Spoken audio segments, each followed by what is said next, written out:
对1993年演出到底，明华园界牌管团说是传承32档的经典作品，在全球上无有50万人看过这出戏。今年推出传承版本，除了加入侪新世代演员，对舞台服装设计嘛有全新的风貌。经典不只是在博物馆里面，不只是被大家供奉着，而是经典可以呼吸。我们在传承过程中，我把艺术总监的位置传给我们赵贤执行长，他担任这出戏的制作人。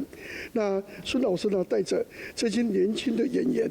整个大力的推出。剧情伫咧四季变化的界牌关灯开，明华园大机跳孙翠凤再度转色落通，亚洲长处由地主李玉珍接棒，第3代陈娇婷演堕落公主，将伫咧前辈塑造的角色当中寻求突破。我也是以一个导师的身份。